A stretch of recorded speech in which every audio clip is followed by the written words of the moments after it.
It's hard to think of a bigger name in comic books than Stan Lee. In collaboration with people like Jack Kirby and Steve Ditko, he created some of the most popular and long-enduring superheroes in the world and remains the most beloved and widely known public faces of Marvel. While DC were and still are one of Marvel's biggest competitors, the two companies have never been shy about working together, usually tied to a major event such as Superman vs. The Amazing Spider-Man in 1976 and JLA Avengers in 2003. One of my favourites was the Amalgam series in 1996 that actually mashed characters together, like Captain America with Superman to make Super Soldier, or Wolverine and Batman to make the millennial wet dream Dark Claw. Look, I won't lie, that's pretty cool. So the rivalry was friendly, but the fact remained, DC did not have a Stan Lee. But what if they did? What if instead of creating Spider-Man, the Hulk, or the X-Men, Stan Lee had created Superman, Wonder Woman, or even Batman? Well, thanks to a unique series of circumstances, in 2001, he had his chance. A fellow I know named Mike Usland, he said, Stan, how would you like to do your version of DC's top characters? I said, yeah, fat chance. You know? Right. So he said, but if you had a chance, would you do it? I said, nobody could turn down a thing like that. In the 90s, Stan Lee drifted away from Marvel to pursue other ventures, although he was still getting paid $1 million a year as an honorary chairman, as well as a healthy settlement for the X-Men and Spider-Man movies in the early 2000s. It was then he was scooped up by DC to produce a year-long series of books that proposed the unimaginable. What if Stan Lee had created the DC universe or something like that? And they asked me to write Superman, Batman, the Wonder Woman, the Green Lantern, and I don't know, 10 or 12 of their books, as if I had created them.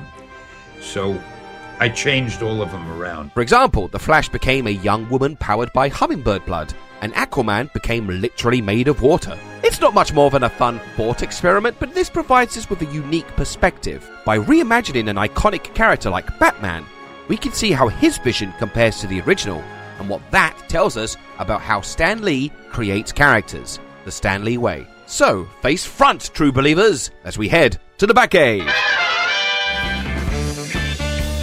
I made Batman a black man, just for fun, just to make them different.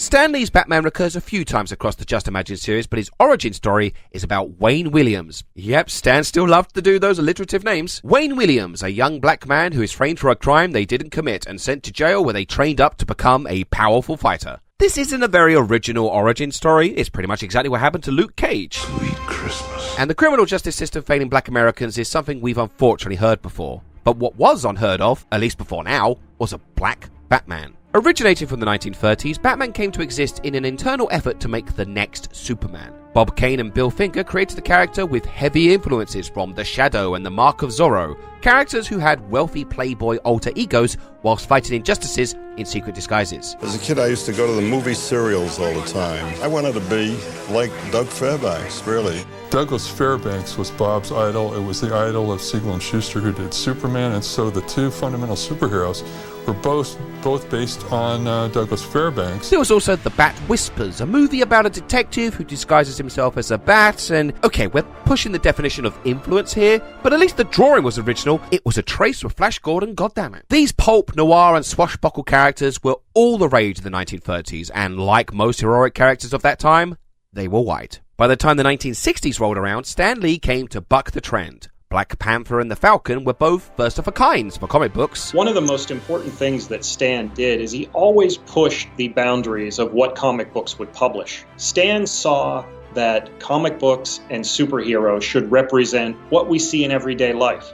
And so he was ahead of the curve on many of the issues that we take for granted or that we're still grasping with today. DC soon followed suit with their first black superhero self-titled series, Black Lightning, in 1977, and eventually Cyborg joined the Teen Titans in 1980. Racial diversity aside, Stan has always attempted to make his characters different in some way. Perhaps the most apt example is the X-Men. A collective of superpowered mutants, all with unique abilities, but their presence is met with fear, anger, and resentment, despite them being essentially no different to any other superhero. Again, as I mentioned, when you do superheroes, you have to say how they get their power. Right. And I figured What if they're just mutants? Okay, they're born mutants. That gets me off the hook. This makes them the perfect allegory for minority groups, be it race, religion, or sexual orientation. Have you tried not being a mutant? And that by exploring the very concept of a superhero differently, Stan has created a heroic team with enough depth to keep them relevant to modern society decades later. I didn't create them to destroy racial prejudice, but once I had them going, it occurred to me, man, this strip makes a great vehicle to talk about racial prejudice and how terrible it is. So perhaps it's fitting that Stan's interpretation of Batman is somewhat more reflecting of the real world. Speaking of which, we tried to bring comics a little more into the real world. In Stan's Batman, there's no Gotham. We're instead in LA, in the Hollywood Hills, which always comes conveniently with its own subtitle. Batman doesn't start out as a billionaire. Rather, he's the son of a deceased police officer struggling to make ends meet. After training his body and mind in prison, he takes up wrestling, which is how he gets the suit and also how he becomes a billionaire. Somehow. He ultimately becomes the same as the regular Batman. So what is the difference? The DC heroes are often seen as gods among us, all-powerful beings who only through their benevolence don't rule over us, be they alien, Amazonian or billionaire. And for someone like Bob Kane who grew up in poverty, these were characters to admire and to look up to. You wanted to be them because you were not them. Because I was poor when I was a kid. No, I used to wear my sister's hand-me-down dresses. I was really poor. Instead of a poor kid, I imagined I'd like to be a rich playboy. I want to be like Batman, he's my hero. But on the other hand, he was also Bruce Wayne, which was the hedonist. Stan Lee had a different approach for his characters. I came up with something I called the Fantastic Four. The hero wasn't just a perfect guy. He was a fellow like me. He talks too much. The obligatory teenager in the group, instead of just like Robin with Batman, I made this teenager a guy who didn't want to be a superhero particularly. He wanted to go out with girls and ride a sport car. The girl, instead of an obligatory female who always has to be rescued, she also had a superpower that was as good as anyone else's, so she was a fighting member of the team. And the fourth guy was a monster, and I used him for both pathos and humor, because he was always fighting with the others, and not physically, but verbally. By giving his characters flaws and vulnerabilities, it made his characters feel more relatable. You don't just look up to them, you can see yourself in them. Of course, there are now thousands of DC stories across many years that show their characters to be flawed, complex, and relatable. But Stan showed us that being gritty and realistic doesn't mean humorless. The world is so crazy that if you present things the way they really are, it comes across as broad satire. Gonna go pick up some Thai food. Text me what you want. But wait, I'll have a green potato curry. Yeah, but I just text it to me. But you're right here. Yeah, but I'm not gonna remember it, and then you won't like what I get you, and then you're gonna want some of mine. Just fucking text it. Even Stan's very own god character, Thor, originally lived life as a human man who required a walking stick and had no memories of his godly heritage. He takes sympathy for an old fisherman who claims to have spotted aliens, and his act of kindness leads him to the fabled hammer, having learnt humility before becoming the thunder god. Stan uses this method again in his version of Wonder Woman, where Maria Mendoza, a heroic archaeologist, discovers the golden staff that fulfills her destiny of being the Wonder Woman. Stan Lee's Batman is still a billionaire vigilante detective with no superpowers. He still uses stealth and gadgets and even has his very own Robin. Superficially, this is the same Batman, but his journey is different, and this shapes the character in the most important way. Why should a reader care about them? Once you do that, making up stories is easy. Batman Begins. No, wait. Wayne Williams' story begins after his father's funeral, when he spots some thugs, led by gang leader Hans, beat up an innocent guy. Despite his mother's pleas, he does not step in, choosing to protect self-interests over others. But later he steps in to save Hans' girlfriend from the crossfire of a drive-by. This act ultimately winds him up in jail, which leads to the training, the costume, and the quest for vengeance. Vengeance? That reminds me of something. I am vengeance. I am the knight. I am Batman. This is Batman's philosophy. Vengeance, referring to fighting for justice with unwavering integrity. The knight, to mean fear, a tool he weaponizes to terrorize his enemies.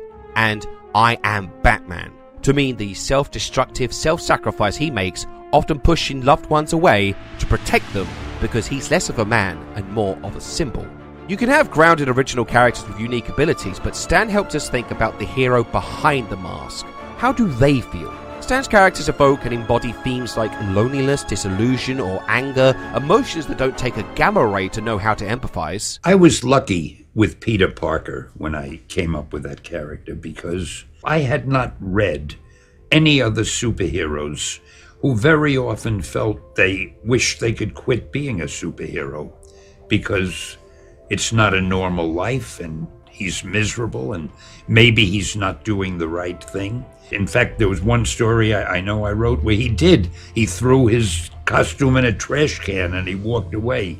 And you hadn't seen that in Superman or Batman or anyone. So I'm rather proud of that. The fact that Peter, like any normal human being, had self-doubts. Stories like this show us that having powers doesn't automatically make you a hero. It's what you do with it that defines you. What defines Wayne Williams is that despite his disillusionment holding him back before, he saves a gangster's girlfriend at great cost to himself. He steps in to defend Dr. Grant, who will go on to be his Alfred Lucius Fox stand-in. And later, when a prison riot breaks out, he defies the mob mentality and protects the life of the warden, earning him his freedom. Each time, stepping in to do what's right, no matter the cost. This sense of selflessness is just like our regular Batman, and in fact wanting revenge is a major motivator for him. Perhaps the most radical change comes in Batman's relationship to the Bat. I was a boy!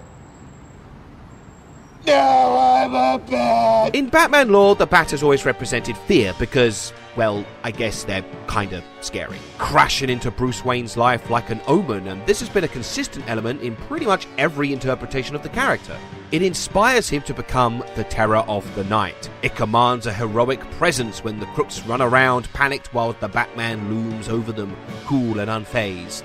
Wayne Williams, however, befriends the Bat. It represents companionship even in the moments it felt the most isolating. There's a caring bond between them, and he even keeps it after leaving prison. Here, the Bat represents kindness towards outsiders, not fear. Instead of pushing others away, he takes people into his home, joins their superhero team without hesitation. He invites his version of Robin under his wing. This isn't a brooding Batman jaded and warped. This is probably where Stan's Batman differs the most. This is a Batman with optimism, which might be Stan's defining trait. I guess one person can make a difference.